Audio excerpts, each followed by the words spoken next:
আজকে আমি বানাবো দারুণ টেস্টি একটা মাছ চচ্চড়ি। সোনাকরকে মাছ নিয়ে নিয়েছি আর কাঁচা টমেটো দিয়ে দারুণ স্বাদের একটা মাছ। ভিডিওটা প্রথম থেকে শেষ পর্যন্ত অবশ্যই দেখবে। আজকে আমি বাজার থেকে নিয়ে এসেছি কাঁচা টমেটো। আজকে কাঁচা টমেটো দিয়ে চুনো মাছ চচ্চড়ি করব।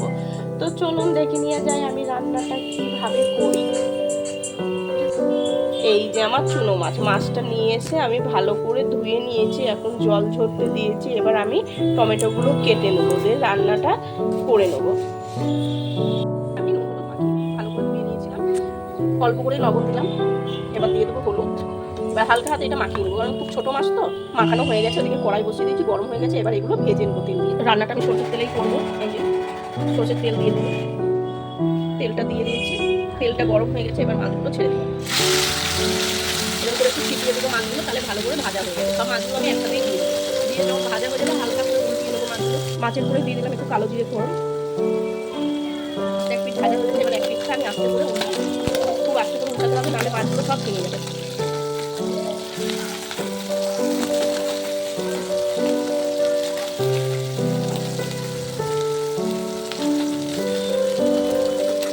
মাছগুলো আমার ভাজা হয়ে গেছে, এবার টমেটোগুলো দিয়ে পেঁয়াজগুলো দিয়ে দেবো। এটা খুব সিম্পলভাবেই আমি রান্না করবো, বেশি মশলা দেবো না, সিম্পল সরষে বাটা আর কাঁচা লঙ্কা বাটা। এবার টমেটোগুলো দিয়ে দেবো।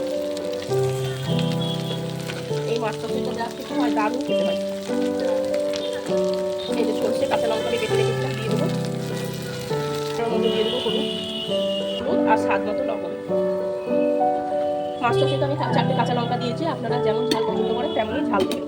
এবার এটাকে জল দিয়ে আমি ঢেকে দেবো, বেশি জল দেবো না, খুবই সামান্য একটু জল দিয়ে দেবো। জল দিয়ে এবার আস্তে করে তলা দিয়ে একটু নিয়ে দেবো মাছগুলোকে। খুব কম টাইমে কম সময় এই মাছ রান্নাটা হয়ে যাবে।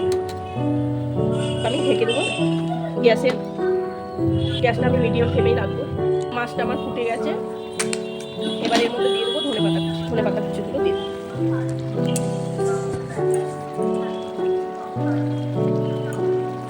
একটু নেড়ে দেবো।